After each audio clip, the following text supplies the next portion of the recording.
My name is Heather Boatman, and I am the director of webinars. So, anytime you see this series, we have worked closely with our speakers and hope that you enjoy our calls. Our co-hosts today are John Burt and Carolina Quezada, and we will be your team today. If you have any questions, you need help, anything you need, we're just a click away. So let's jump in. We're so happy today that we have an event focused on AI. Everybody's always asking for AI, and hopefully we're delivering that throughout the year. So our event is called AI and Coaching, Bridging Fear, Curiosity, and the Future of Our Profession.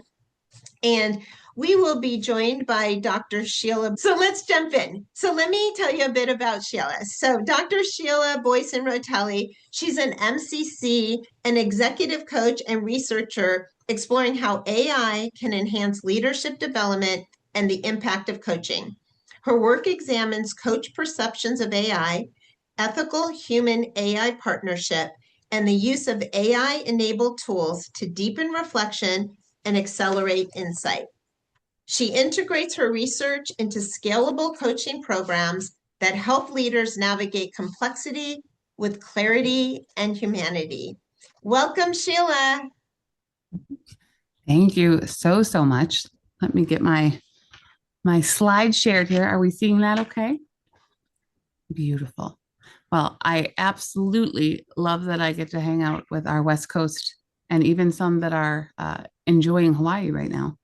It is very cold and it is very snowy with snow on the ground in Chicago. So I'm going to live vicariously through all of you. Send those warm vibes my way. But I'm so excited to talk about this topic today. This is a space that I have been working and playing and naming that I really do straddle this interesting place sometimes, depending on the conversation or the community that I'm in at the moment, of scholar practitioner. So a practicing coach, supporting practicing coaches, overseeing a global community of coaches, coaching in organizations, but that evidence-based lens that is just always right there, never too far out of my vision line of sight at any point. And that's the lens that I'm going to be coming at our time together today. So I don't think it's a warning, but it's naming that those are the dualities that I'm playing with. I know you all had a chance to meet a friend or two in a breakout room, but I'd love for us to just do a little bit of a check-in in the chat, specifically kind of setting the stage for this topic that we are embarking on. How are you feeling about AI and coaching right now? And I've got my scale of words on here. So inviting you to go ahead and feel free to use that in the chat, but also inviting some creativity, inviting some self-authoring here. If you feel like there's a different word, that this is just not hitting the mark and there's something else, pop that in the chat too.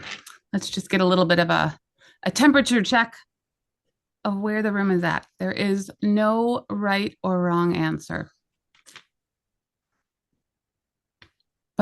It's starting to shape up like many of the rooms where I'm talking about this, where it's very diverse. There's a lot of difference in how everybody's feeling or thinking about this right now. As a great assistant, some curious, a little bit of fearful, experimenting, even suspicious and skeptical. Oh, and then the torn. There's like a somatic feeling I get when I read the word torn. I hear you. There's a little bit of duality here, right? And open, experimenting. Thank you all for giving us some sight lines into where we're at as a room here for the moment. If you haven't had a chance to hit send on that, go ahead and do that. We'd love to have you check in and bring your voice in as well. So as we talk about this, maybe the mindset shift to some extent, because I did mention that there's not a right or wrong way to feel about this. But a mindset shift that I might invite you to be curious about is shifting away from fear, if that is more of the end of the spectrum that you are feeling, and trying to lean a little bit more toward curiosity. It's not that I'm expecting anyone to shift immediately to becoming a champion or a raving fan, but inviting that curiosity, which doesn't feel like that big of a stretch for us as a group of human beings because of what we do as coaches, but specifically naming that. And inviting that. But I do feel like one of those foundational things that are needed to even allow us to get to that space of curiosity is some clarity. And when I say that, starting with language, even definitions, we as coaching professionals, depending on how long you've been in this space and in this game, I mean, you've navigated the complexity of what happens, the impact of what happens when language isn't used necessarily intentionally, or when we're defining things differently, but talking about the same thing, or using the same word to describe or define multiple different things. Coaching is one of those things. My goodness, have we come a long way. And part of that is through the professionalization of bodies like the ICF. But when we talk about this space now that feels like the new or the next wild, wild west in coaching is all of this AI language. So let me talk a little bit about some of these definitions. This is not going to be exhaustive. This is not an encyclopedia or a full dictionary, but some of the ones that feel the most important. One, because it matters in the context of how we're going to be talking about this today. And two, because I feel optimistic that I'm starting to see more coherence, more consistency, and some unification around these languages, not just from practitioners, but from organizations, from businesses, and thanks to those credentialing governing bodies like the ICF, like EMCC. So as we look at this and dive into that a little bit more, starting with just this idea that yes, AI is already reshaping many, many things around us. And that part isn't necessarily optional or hypothetical. I do think there's a measurable percentage of us that last year or a couple of years ago thought, I'm just going to wait this out. I don't think I'm going to be the earliest adopter. Or maybe even if I just kind of ignore this, the trend will pass, this will go away. So it's kind of like a good news, bad news thing, right? This is not going away. It is here. So this is our opportunity to decide how we are going to bring it into what we do, at what level, for what impact. So language, when we can be consistent around language, that is what's going to inspire trust. And that's going to inspire the right adoption, strategic adoption. Again, this to me feels similar in a number of ways to even the idea of how we've worked so hard to define coaching, the practice of coaching in and of itself. So let's go through some of these key terms specifically, or concepts. Building our foundation. So first, AI coaching. So when we say AI coaching, a reflective dialogue aligned with evidence-based models is the most basic way to think about this. AI coaching, I-N-G. You're not going to see me in this presentation or outside of this presentation right now using the term AI coach often, if at all, and that's intentional. So there is an ing at the end of this. This is an umbrella term. AI coaching is not the same thing as an AI coach. If one does truly exist, and we'll talk a little bit about the research in a moment. So I'm saying that with intention. AI coaching is becoming an umbrella term in talent and leadership development that's speaking to different ways that AI can support learning, growth, and reflection.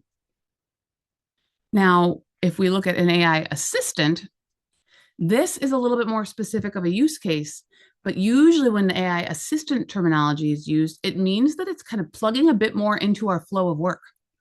And so all of us probably have seen this in different ways, and we're seeing organizations do this in different ways, where it's something that can move with you, whether you're in Slack or you're in Teams or you're in Zoom or your email.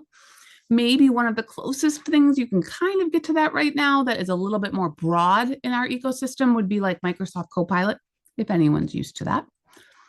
And then we have the AI companion terminology. So the AI companion, you think of this as a journey. It's not necessarily in every single place that you are, but it's intentionally part of an arc or a process or a flow. So some coaches have worked on contexting or engineering a AI coaching companion that supports their clients or their coachees in the spaces where they are not. And what I mean by that would be in between coaching sessions. Or I don't know about you, but I don't take many coaching calls at 2 a.m. in the morning. But maybe someone needs support at 2 a.m. in the morning. So that always on opportunity to be in the spaces and the places and the gaps where human beings are not would be another way to think about that AI companion. And then we have AI augmented coaching. And this refers to a hybrid model. Human coaching still at the core and central, with AI as something that's strengthening accessibility, consistency around it. So it's a version, the companion that we just talked about is a version of augmented coaching. And then finally, talking about conversational AI, this simply refers to being able to use natural language interaction. That could be typing or that could be voice. Have any of you noticed that you've started to develop a preference yourself, depending on what different tools you use? Does anyone have a strong preference that you really prefer to type when you're interacting with an LLM or an agent, or you prefer to do voice? Pop it in the chat or come off mute. Oh, team type. Wow. I feel like that I have seen less of that lately. This is refreshing. We've got some voice in there. Yeah, I feel like I need to admit to team type here that I have become a voice convert. There are a number of reasons. I've moved to a almost completely voice first workflow in what I do. I can talk about tech stack later. I use a tool called Whisper AI, but I have realized that I am a verbal processor. I am able to communicate more quickly through speaking than through typing. And I'm a pretty fast typer. But I've also found when I switch between them, but let's say ChatGPT, voice mode, when I'm commuting in my car, the thought processing that I'm able to do and then come back to my computer and have all of it right there for me, transcribed, synthesized. Yeah, I have definitely become a little bit more of a voice first. And I see a question in the chat here. I mentioned to our awesome host that I try to be on top of the chat, but they're going to help me point out, illuminate if someone brings something up that I miss. I see a question in the chat, whose definitions are these? I work at BetterUp, and they're definitely using AI augmented coaching to conversational AI, and they don't use these names. So Dana, actually behind the scenes, I've seen BetterUp using these versions of these names pretty consistently. I know now we're kind of talking about platforms, but if we stick with the big ones, Ezra is a little bit more cautious about expanding beyond AI coaching into anything, but would align with this. And Coach Hub very consistently uses this, and a lot of the smaller players that kind of cascade underneath that do too. This is more of a balance as I talk about scholar practitioner. These are also research-based. So Nikki Trellenbach, if any of you also are in this evidence-based research space, quite a bit of his research is informing this, but there's also LLM, AI, computer science research that's coming together, which that's how it should be. It shouldn't just be, HR and learning development that are creating these terms and they're not backed by computer science. We need those checks and balances. But that's a really good question too. Okay. Being responsible with this innovation. Sometimes I am accused of, and I say this because maybe sometimes it's almost like they're bringing it up to me and they're not excited about how I'm representing AI as a coach. I'm accused of being too much of a champion of AI. I will admit I am a champion of technology like AI. I'm just as big, but bigger, a champion of human beings and human potential. But although I look at AI with enthusiasm and curiosity, it is very much balanced with a reverence for ethics. And that has to be there. Great strides have been made in this space of responsible innovation, but there's still work to do. But this has to be an anchor of this conversation anytime it's being had, regardless of where it's being had. And if we look at the screen here, 4 ethical anchors that I just want to name explicitly. So AI ethics and coaching. This is transparency. This is fairness. This is human-centered in all the ways that it needs to be. Human in the loop. Ethan Malik, who again, kind of more of a scholar lens, but has become really, really well known on as a LinkedIn thought leader and others on AI.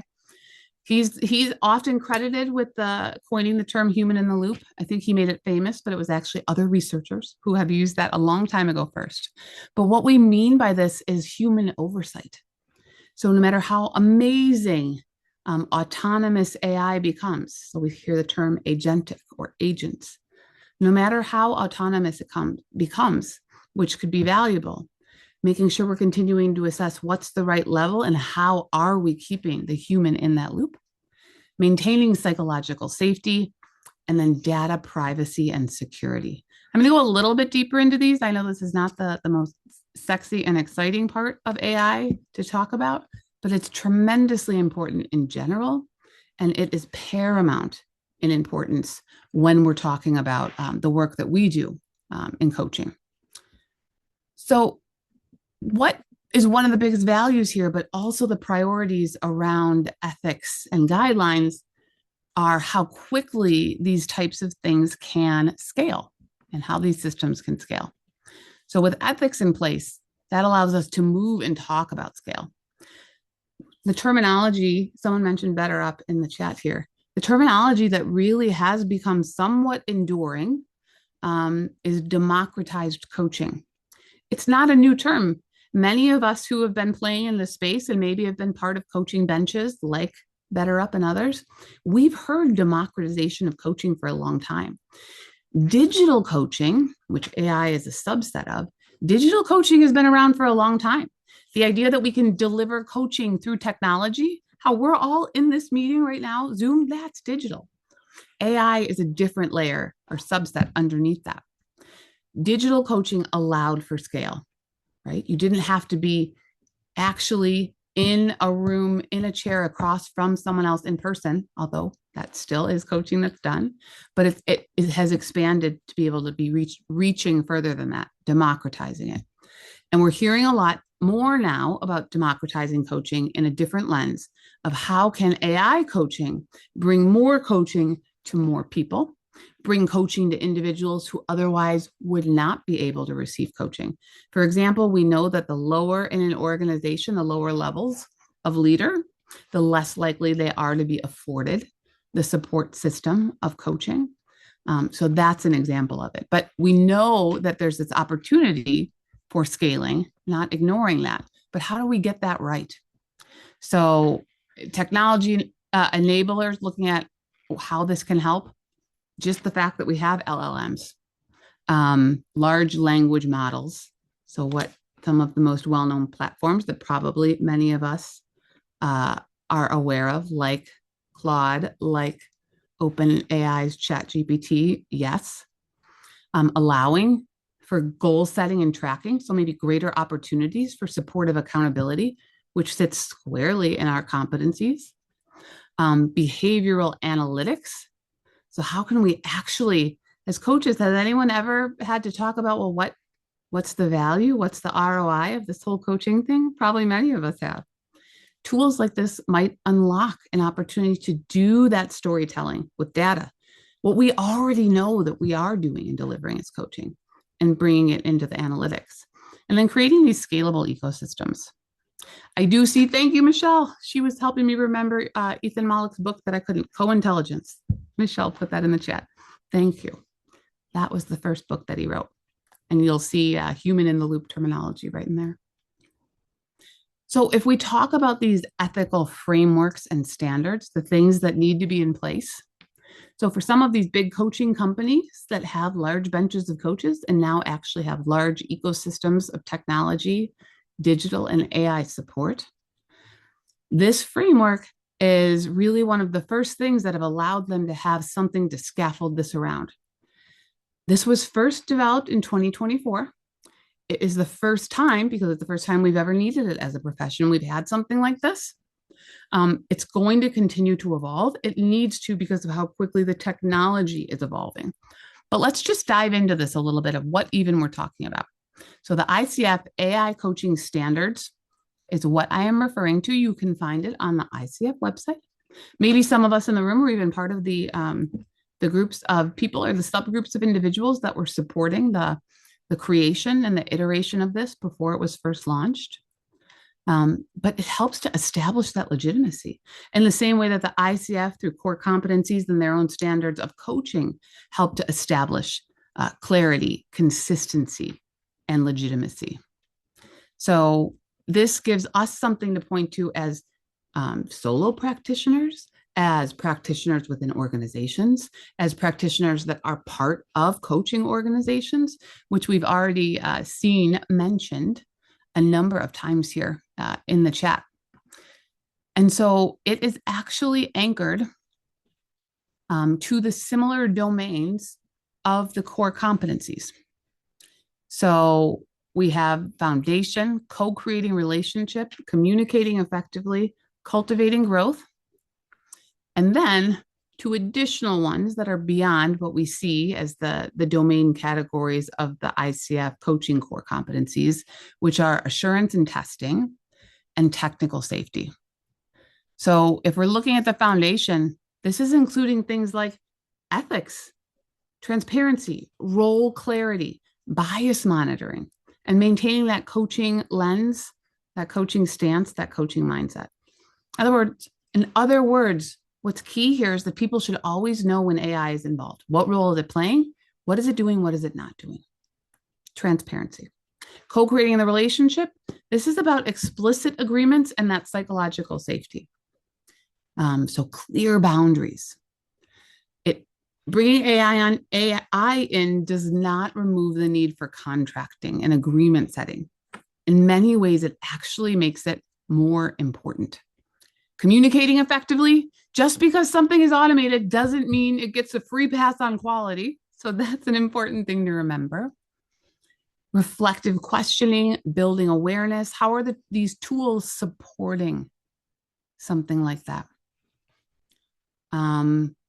And then cultivating growth. So goal setting, documenting action, nudging, reinforcement. But it still needs to have intention and reflection. And then the other two that I mentioned were new: assurance and testing, and technical and safety. So assurance and testing, having feedback loops, having clarity, accessibility, inclusivity. Very important an ask that organizations are making when either individual practitioners or L&D companies are bringing in AI tools for support. And then that technical safety, escalation to human support. What are the guardrails that are context engineered, prompted in other words, into the architecture and super prompting of these tools that are the guardrails of when to pause and escalate, just like we as coaches learn to do. So let me just pause there for a second. Any questions? Anything that I'm missing? And I saw the chat here that Alexia agreed that that voice mode is nice when you're driving. Have your do some thought processing in the car. But any questions or anything that doesn't feel clear in what I've shared so far? Not seeing any. Let's keep going. So let's look at the market landscape. Some of the research that I've been participating in recently has been looking at sentiment. I'm seeing a little bit of it commented in the chat here of, my clients don't really like interacting with AI. Maybe you're noticing, especially when you think about a coaching lens, that that's just not how you want to be interacting. The research, which I'll also talk about in a minute, aligns with what's actually happening in the market right now too. We're seeing more of a demand. So when large companies are putting RFPs out into the industry, asking for AI coaching, what they are asking for is starting to form some themes, but for the most part, it is all over the board, which that's challenging for us as practitioners or for the companies that want to win those RFPs. You can tell that this is a space and place where everybody knows that there's a mandate to be curious about this, but nobody has exactly that right answer. And we might never have it as clear as exactly the right answer. So it's important to talk about what is going on in the market right now. I want to share some themes of what I'm seeing, but I wanted to open it up to the group here. It sounds like that we have some of our colleagues on the call that have experience working for coaching companies. Maybe some of you are in organizations, others are solo practitioners, or a portfolio mix of all of those things. What are you seeing in the market right now? I promise I'll share some of my ideas too, but I'd love to open it up to what others are seeing first. It's okay for people to unmute and just share, right, Sheila? Please, I would love that. Perfect. I know a lot of my clients, if they're, and I'm the one that put the Better Up question in. Um, I'm a part of a program where it marries an AI program with real coaching. They get 6 half-hour coaching sessions for a year. And a lot of my clients, they're not liking it. It's it doesn't meet their needs with what they need for coaching. How I've used it most successfully in the past is having it be there when they don't have a therapist or a coach available. So, like you were saying, 2 in the morning, perfect example when you're up late in the middle of the night and you are stressed out, it's a phenomenal tool.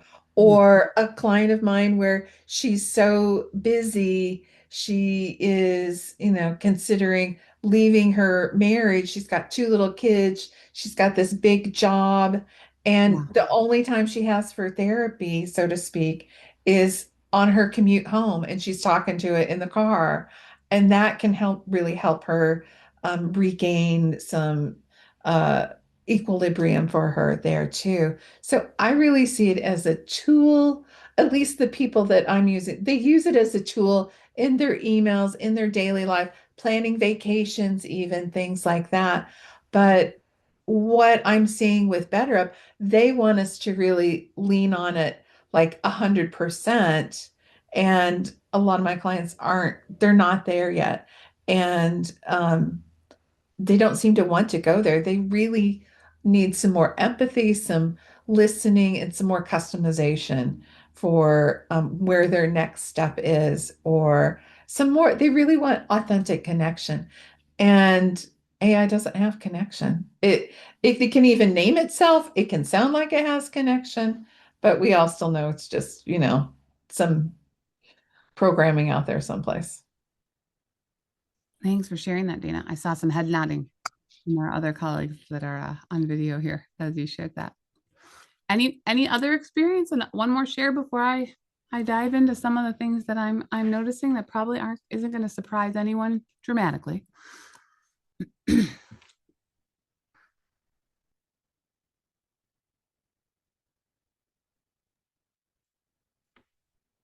All right, I'll share. I'll just point out, Sheila, sorry to interrupt you. Alexei said that he's developed AI agents for training, not for coaching yet. Not coaching it. I saw that. I love that. I know we can geek out over the tech, what you're using for agents here. That agentic technology is becoming, I mean, it's always that balance of like, gosh, a little jarring, but also amazing, and how quickly that's changing. Again, when we're talking about agents and agentic AI, that terminology is not in my terminology guide here yet. I think there's the computer science definition that gets a little frustrated when they hear everyone calling everything an agent.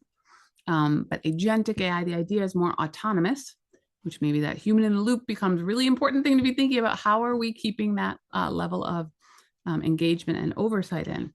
But can an agent support someone in that moment of need when they need a specific micro learning or things like that? Think about how organizations are really thinking about the democratization of skill acquisition in the space where reskilling and upskilling is becoming so important. So Alexi, thank you for sharing that. Thank you. And a little bit about what am I seeing? Thank you, Dana, for sharing some of what's going on at Better Up. I'd say some of the other bigger ones, maybe Ezra and Coach Hub is what we'd put in there. Ezra, a little bit slower, at least outwardly, to be speaking to some of the same level of AI integration and democratization of the full suite of what could fall into AI coaching. Coach Hub, the other end of the spectrum. So if anyone is familiar with Coach Hub, you might have met or engaged with Amy. Get it? AIMY, Amy. So Amy is Coach Hub's AI assistant. And Coach Hub has been experimenting recently, actually, launched Amy version 2 or 3. They're the first mover on this. And they also now allow organizations, Amy can be a standalone AI coaching assistant, and Amy sits alongside coaching journeys, just like Dana shared. However, they were playing with, okay, if it's Amy, let's call it the AI coaching companion when it's in the platform. And I think they're rethinking that. A lot of their clients are like, but we heard Amy's we'd like Amy. And then Coach Hub has to be like, well, no, it is Amy. We just call it. Like they're realizing, like, I see how this might not be working yet. This is confusing people. So even what they're named, my goodness, right? So Ezra has Kai. Dana, I think it's just Grow, right? Grow at BetterUp is the AI coach.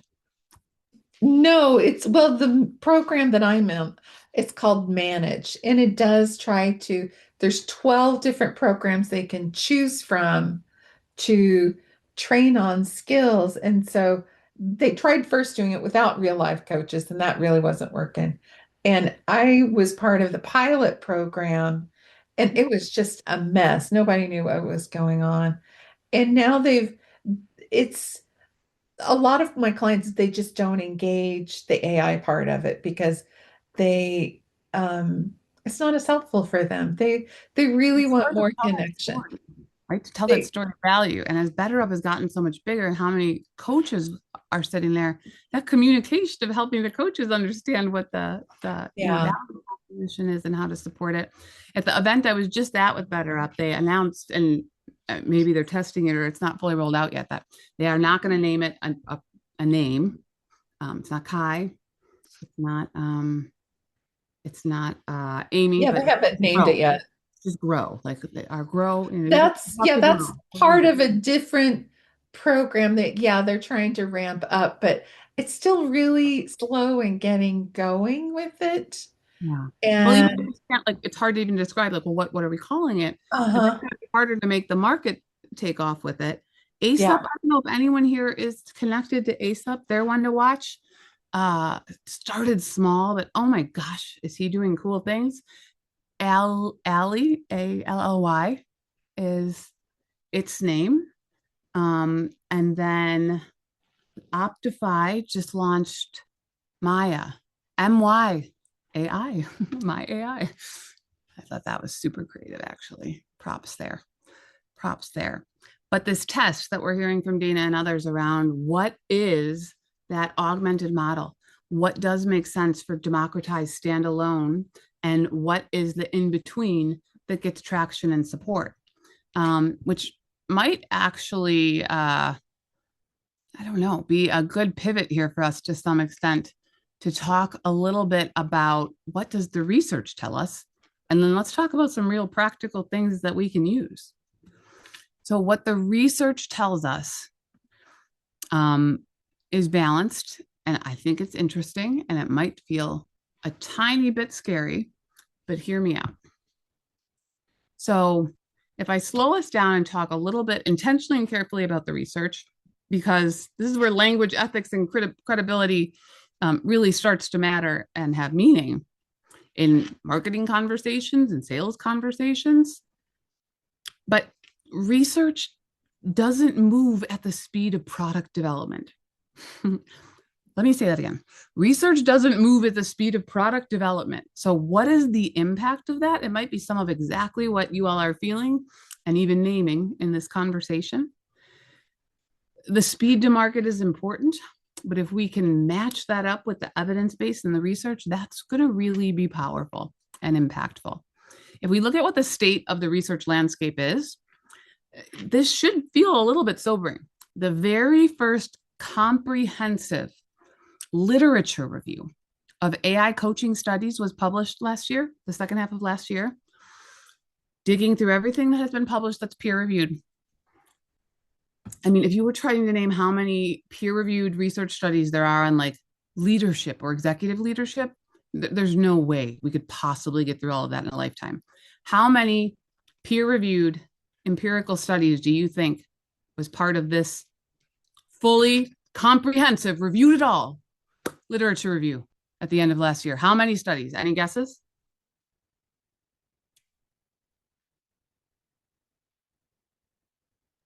It's south of 1 million. We have Michelle says 6. Guinevere says 10. 16. So a little more optimistic, but I mean, that is not a lot, my friends. That it's very, very few. 2 more have been added since the study itself, the research review was published of the literature review. But I mean, that is an important data point, a very important data point. What it means is there's limited evidence. Even the most exciting, compelling evidence is limited. When we talk about peer-reviewed and empirical studies, when you research something, when I design a study and publish it, I'm not trying to keep it to myself, and I don't want anyone else to do that research. I want anyone else to do that research. It would be fantastic. Let's partner together and do that, because where the value comes from is when you can show that something is repeatable. If it just happens once and it's a fluke, that doesn't serve us. The challenge with technology like this AI is how quickly it's moving and changing. So it limits, or it requires a lot more intention and attention to be able to tell that story of how something's replicated, if that makes sense. So that's an important data point here to talk about as well. What the research is starting to paint pretty consistently is that this AI coaching thing can support goal attainment pretty well. It's moving to become more on par with human coaches of attaining a goal. The research is not super explicit on, well, what types of goals, how complex of goals, what levels of leaders, but attaining a goal. For us who are in coaching, we know that coaching, yes, goal attainment absolutely is part of it, but it's part of it. Coaching is much bigger and broader than that. It doesn't measure the sustainability of the change. If someone just hits a goal and then defaults back to exactly what they were doing before, that's not really a success. So we don't yet see anything like that in the findings. It was now anniversary a year ago. The first study was published, blind review, of looking at transcripts of human coaching conversations and AI coaching conversations. And that study did find, with enough sample points, that it truly is valid from a research perspective, that AI coaching passed at the ACC level of competency consistently. Now that takes it being contexted. So like I do a lot of AI or I do a lot of ICF coaching assessment. So I know the competencies so well. I have contexted bots that would pass at the ACC level, reach up and touch the PCC level. That might sound scary to us, maybe sobering in a good way in some ways, but just because an AI conversation can pass at that skill and competency, I can't remember, someone said it in here already. Does that mean that the coachees, the clients, the participants want to receive coaching from AI? Right now, the studies are no. That is not an overwhelming response to yes, I only want AI coaching. There are a percentage of people who say yes. There are a percentage of people who say absolutely not, I don't want any. And that middle seems to be widening. The more time passes and these surveys are replicated, of individuals leaning into more curiosity, and like the idea of a few examples we've heard of how AI can kind of come into that middle space and play. That's the research as of right now. Sheila, you have a question in the chat from Lindsay. Let's see, let me pull it up here. I widened it so I could see all of your faces. What's the strongest AI tool out there for supporting this goal attainment? A little bit of a loaded question. The studies that were done, so if we're talking specifically to the studies that measured that, Lindsay, they were AI bots that were contexted by experienced coaches. And the context construct was, coaching competencies, coaching minimum skills, and pre-trained, which how AI has advanced since I participated in those studies and since that research was published, how AI is advanced. You don't need to train it nearly as much as I was doing 2 years ago.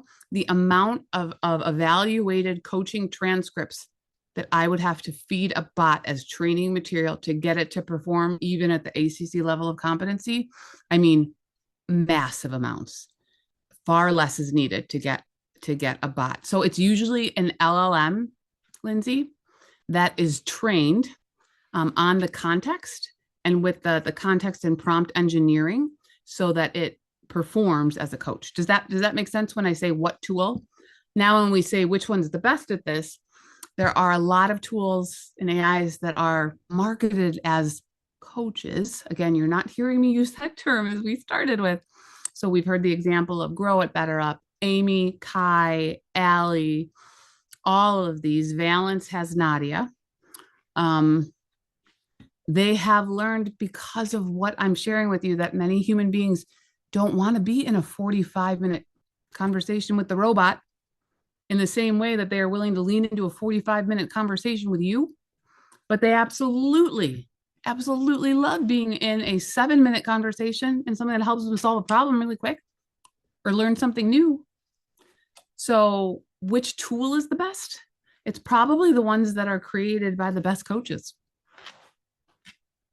There's not one right answer to that. I'm glad you paused me for a second here because I do want to say that one thing that's important to note is where AI is dominating, it is doing so well, is in opportunities for low stakes, high impact practice in the flow of work. When you can do a role play, when you can rehearse something that's difficult, that helps you be better prepared as a human being to do that with another human being, that use case is rising by far to the top of the list of return on investment, impact, satisfaction, all the things. Make sense? Also, though, if someone's going to ask, well, which tool does that the best? A bunch of them do that. That is something that you see created through LLMs, offered in bots and different agentic AI technology all the time. Even when Dana was sharing with us Better Up and then all the other coaching companies I mentioned, the number one conversation that's utilized in all of these AI coaching tools is practice. Perfect practice, context your own practice, low stakes, high impact practice. Make sense? But does that help, Lindsay? I know that's like not the solid answer of this tool. And I'm not trying to be evasive or hide it from you. There just isn't one tool that does it.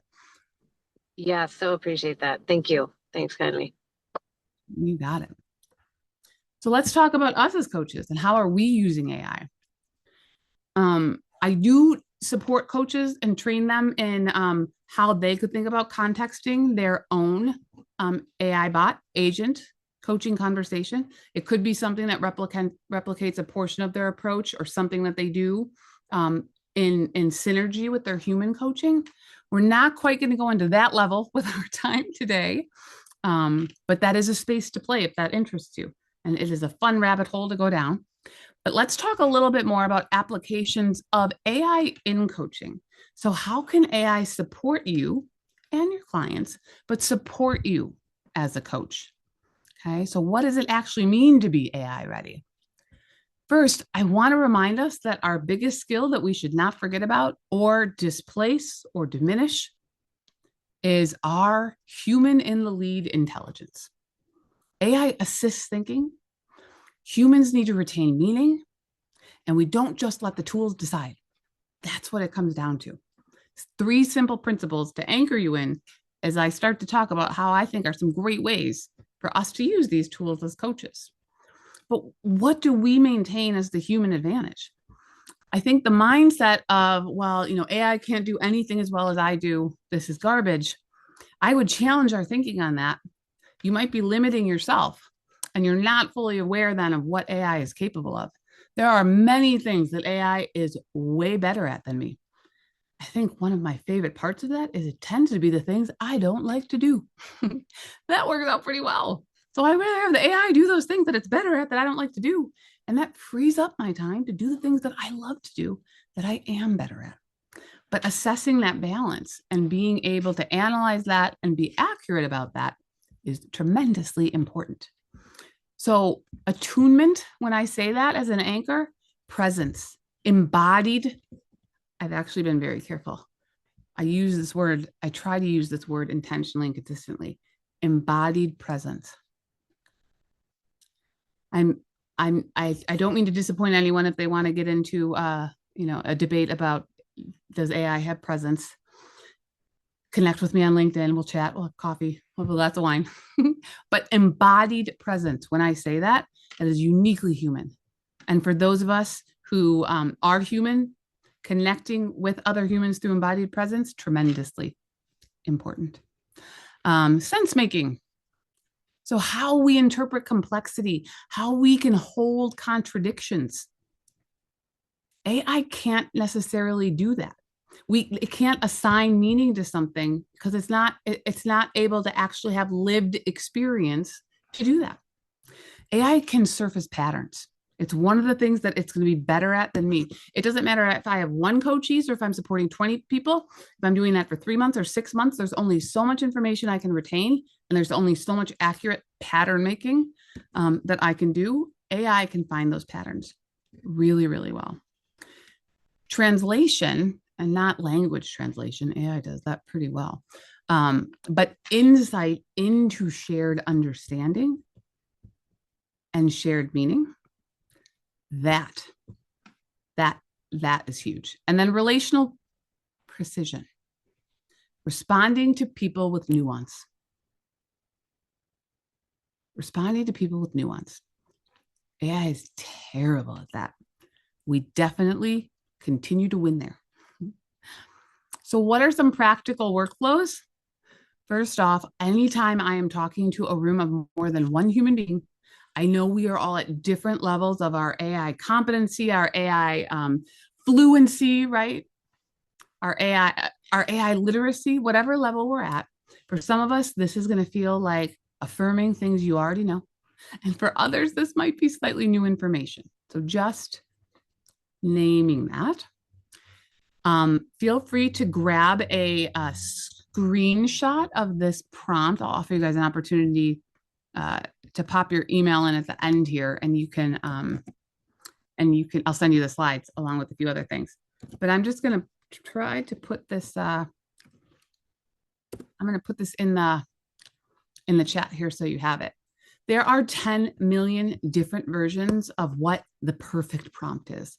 So my perspective is there's no perfect prompt framework, but the fact that we're not just zero-shot prompting, which just means you're treating it like a Google search, don't do that, don't do that. AI, use Google for that. AI is meant to be more of a conversation, and the more context you give it, the better it's going to be. Garbage in, garbage out.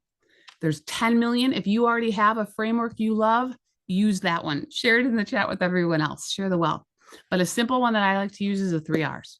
The role, the reality, and the result. If you can start with at least giving it as much of those 3 pieces of context, you're more likely to get a much better initial result.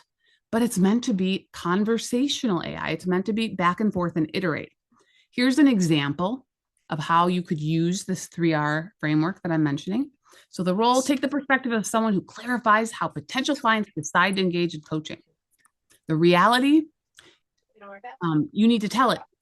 Who do you help? Right? Those brackets in the bold, that's where you put in your information about you. He really is. Yeah. He's the best. Really, he's just really good. Oh, I think someone just went off mute. If you can, perfect. Thank you. Sorry, Sheila, go ahead.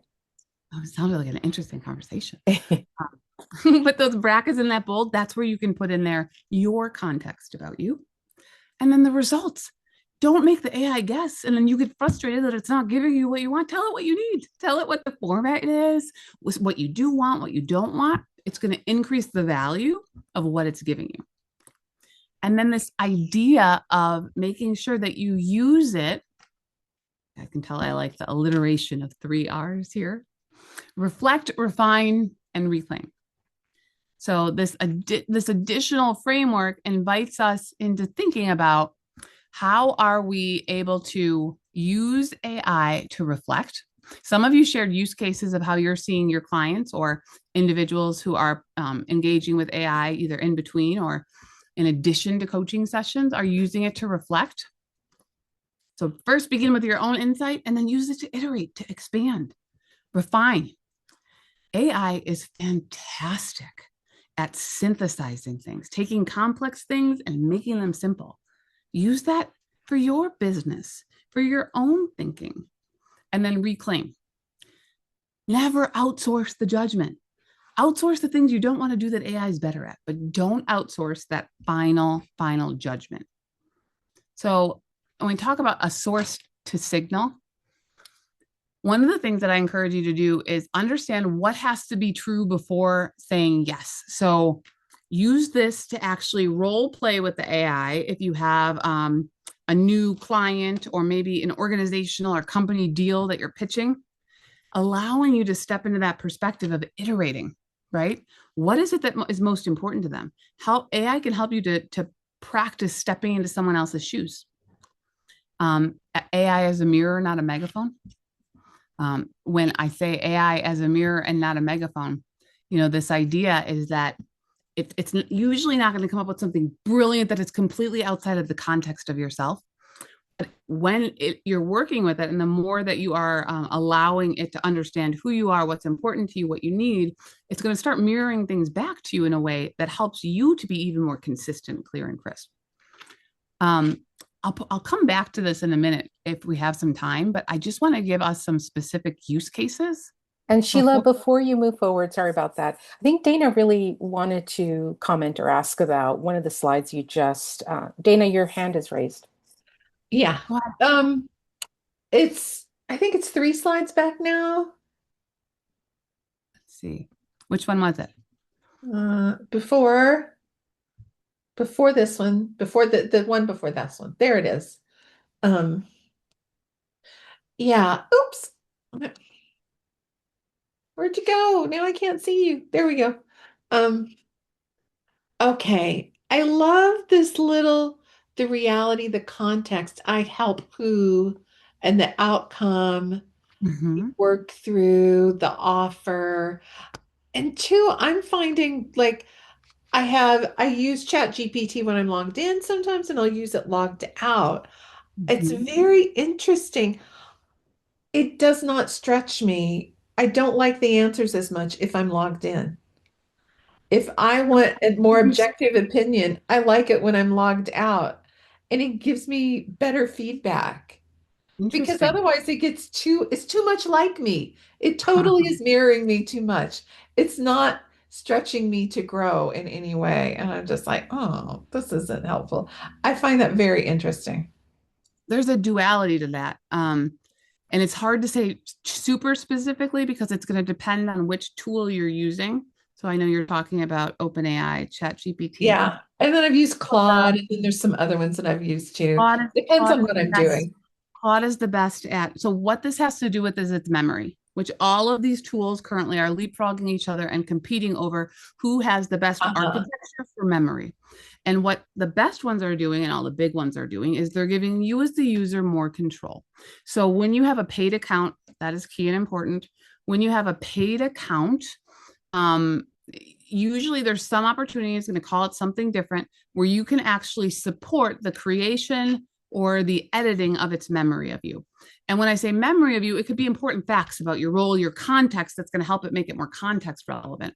But it also allows you to set standards for things like, please stop putting so many M dashes into everything you write. I don't know if that annoys the heck out of anyone else. Like, I actually love the M dash before AI started. And now I feel like it's giving the M dash a bad name, and it overuses it. So you can put that into AI.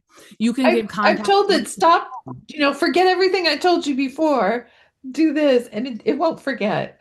It's so in these tools, you can actually context that memory and say what I want you to do instead.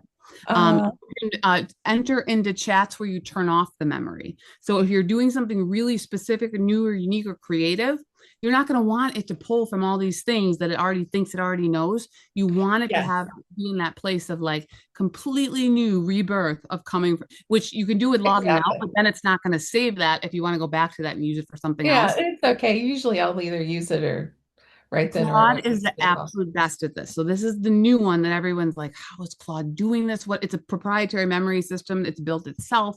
You can build in different memory contexts that you can relay, you can turn on, you can turn off.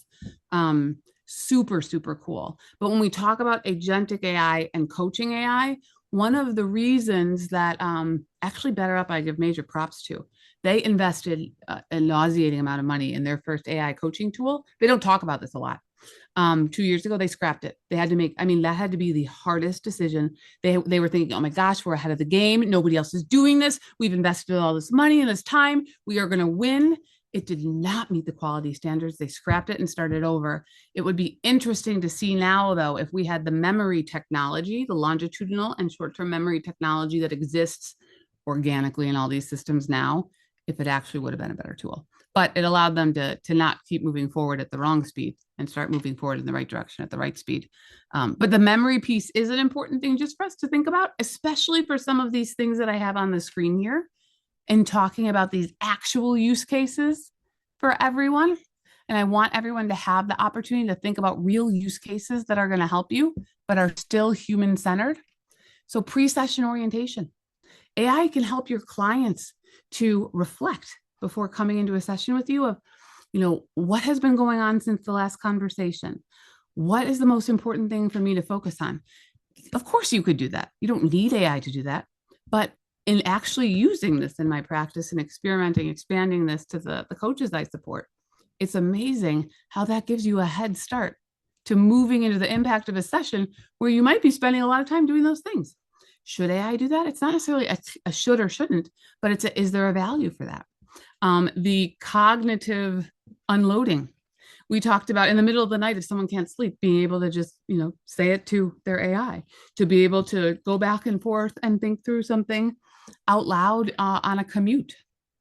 And then voice preserving thought leadership, the memory context, the training, the context engineering is so important. Probably some of you get just as frustrated as me when you go on LinkedIn and it's just like, is LinkedIn just a bunch of robots now? Don't be that person. You want to use tools like AI to amplify and expand your thought leadership by building on the building blocks of the cores of your thought leadership in your voice. It's the creating the things that are already part of your thought leadership. It's just expanding it. If you don't have the memory on, you're going to be contributing to the LinkedIn robots. Don't do that. Don't be a LinkedIn robot. I know you guys know what I mean. You see it too. But let me just kind of bump us to a chance here that I want to give everyone a little bit of an opportunity to reflect. Maybe something else that AI could be good at. I could send you all an AI bot right now to do this after the session, but I want you to do it here. Selfishly, I want to hear a little bit of it. Knowing that we can't take away every single thing that we hear in an hour like this, but inviting you to make sure that you leave here with something that you're going to experiment with, that you're going to integrate, that you're going to expand your thinking on. What would that be? Feel free to come off mute or share it in the chat here. And then I know that you saw that I not so suavely skipped through a couple slides, but in just a moment here, I'll put up a link or a QR code. And if you pop your email address in, I'll send anyone the slides so you can see those last couple things that you missed there. But would love to hear any takeaways. What's one thing? That's some stuff coming in the chat.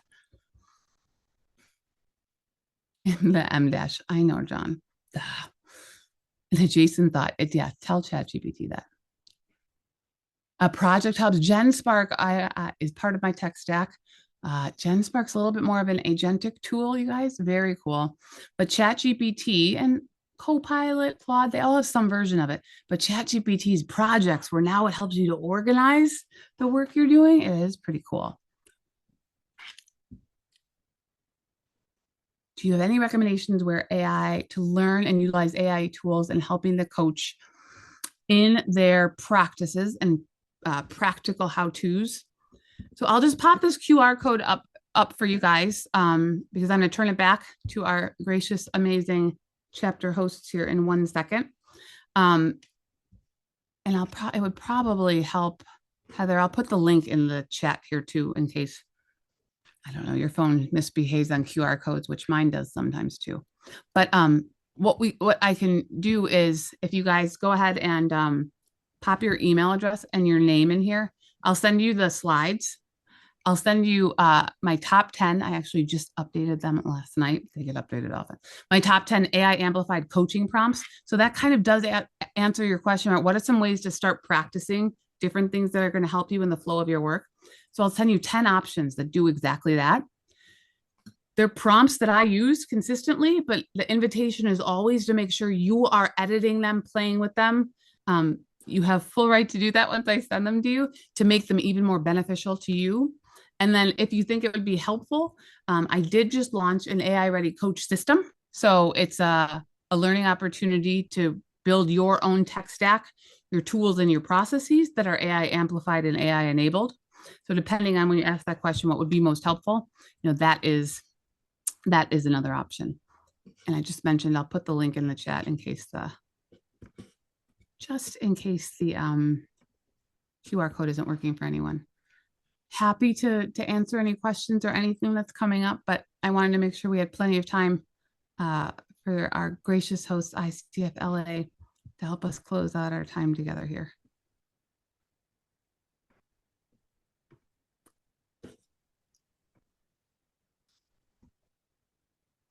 Any last questions anybody has or comments? Okay, we're going to move on. So thank you so much, Sheila. So much great information. I appreciate it. I appreciate the participation from everyone on the call. Be sure to put your information in the chat. It's free and it's great information. So you'll get the email. It's not hard, even while I'm talking. Do it right now. I don't care. Multitask. It doesn't hurt my feelings. Put your email in so you can get the information from Sheila. So thank you. Okay, before we wrap up, I hope you enjoyed the webinar. I look forward to seeing you all in March. In the meantime, if you need anything, want to interact, reach out to me, and we'll talk to you next month. Bye, everybody.